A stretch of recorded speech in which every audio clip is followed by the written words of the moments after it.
Supreme court کے باہر لیے چلتے ہیں عطا تارڑ اس وقت میڈیا سے بات آنریبل سپریم کورٹ کے بینچ کے سامنے رکھی جائے۔ وفاق کی طرف سے جو اعتراضات آج تحریری طور پہ اٹارنی جنرل آف پاکستان نے اٹھائے ہیں وہ بڑی سنجیدہ اور سنگین نوعیت کے ہیں۔ اس درخواست میں یہ کہا گیا ہے کہ سپریم کورٹ کا جو پہلا بینچ تھا 7 رکنی جس نے سو موٹو کیس میں الیکشن کرانے کے آرڈر جاری کیے تھے، وہ فیصلہ 4-3 سے آ چکا ہے، جس میں جسٹس منصور علی شاہ، جسٹس جمال خان مندوخیل، جسٹس یحییٰ افریدی اور جسٹس اطہر من اللہ ان کے آرڈرز آن ریکارڈ موجود ہیں کہ ہم 4-3 سے ان پٹیشنز کو ڈسمس کرتے ہیں اور جورسڈکشن کے حوالے سے سپریم کورٹ اس کیس کو نہیں سن سکتی۔ یہ کیس واپس ہائی کورٹ میں جائے گا اور supreme court suo motu notice اس کیس میں نہیں لے سکتی۔ جب 4-3 سے سو موٹو کیس مسترد ہو چکا تو پھر یہ جو پٹیشن آئی ہے عمل درآمد کے لیے، اس کی گنجائش نہیں بنتی۔ اس لیے یہ بینچ جو کیس سن رہا ہے اس کی قانونی حیثیت اس لیے نہیں ہے کیونکہ 4-3 کے فیصلے سے پچھلا کیس جو ہے وہ ڈیسائیڈ ہو چکا ہے، اس لیے یہ پروسیڈنگ آگے نہیں چل سکتی۔ یہ پہلی درخواست سپریم کورٹ کے سامنے تحریری طور پہ آج وفاقی حکومت نے کروائی ہے۔ 4-3 کے ساتھ ساتھ یہ کہا گیا ہے کہ اس کیس میں جب 7 رکنی بینچ نے اس کیس کو ٹیک اپ کیا تو اس سے پہلے یہ 9 رکنی بینچ تھا اور جسٹس اعجاز الاحسن صاحب نے رضاکارانہ طور پہ کیس سننے سے معذرت کی تھی، اس لیے ان کو اب بھی اس کیس سننے سے معذرت کر لینی چاہیے کیونکہ وہ آلریڈی اپنا ایک مائنڈ ڈسکلوز کر چکے تھے پچھلی دفعہ جب غلام محمود ڈوگر کے کیس میں، سی سی پی او لاہور کے کیس میں انہوں نے یہ سو موٹو کے لیے الیکشن والا کیس ریفر کیا تھا۔ تو اس لیے جب رضاکارانہ طور پہ وہ پچھلے کیس میں معذرت کر چکے تو اس کیس سے بھی ان کو معذرت کر کے بینچ سے علیحدگی اختیار کر لینی چاہیے۔ یہ بھی تحریری طور پر درج ہے 4-3 کی میجورٹی سے جو مسترد ہونے والی بات، اور اس کے بعد اعجاز الاحسن صاحب کا اس بینچ سے علیحدگی کا مطالبہ بھی اس درخواست کے اندر باقاعدہ طور پہ آج تحریری طور پہ وفاقی حکومت نے کروایا ہے۔ تیسری بات جو اہم بات ہے جو تحریری طور پہ وفاق نے اعتراض جمع کرایا ہے وہ 29 مارچ کا قاضی فائز عیسیٰ صاحب کا آرڈر ہے۔ 29 مارچ کا قاضی عیسیٰ صاحب کا آرڈر یہ کہتا ہے بڑے واضح طور پہ، بڑی کلیئرلی، کہ سپریم کورٹ نے آرٹیکل 184(3) کے تحت جو بھی پروسیڈنگ کرنی ہے اس کے رول فریم ہونے چاہیے، بینچز کی تشکیل کے حوالے سے رول فریم ہونے چاہیے، سو موٹو کہاں کب کیسے لیا جا سکتا ہے اس پہ رول فریم ہونے چاہیے۔ ایک جوڈیشل آرڈر 29 مارچ کو قاضی فائز عیسیٰ صاحب کا آ چکا جو فیلڈ میں ہے، جو اس وقت ایک لیگل اور ویلڈ آرڈر ہے اور وہ فیلڈ ہولڈ کرتا ہے۔ مزید تحریری طور پہ جو اعتراضات جمع کرائے گئے اس میں یہ بھی بات درج ہے کہ یہ امر افسوسناک ہے کہ قاضی فائز عیسیٰ کے جوڈیشل آرڈر کو ایک انتظامی آرڈر کے تحت اس کی نفی کی گئی،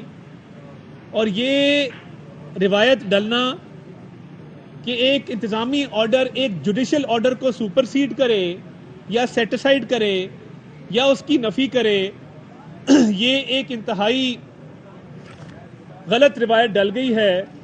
جس کی قانون کے اندر، آئین کے اندر کوئی گنجائش نہیں ہے۔ اور ملک کا جوڈیشل سسٹم اگر ایسا ہونا شروع ہو گیا کہ آپ انتظامی آرڈرز کے ذریعے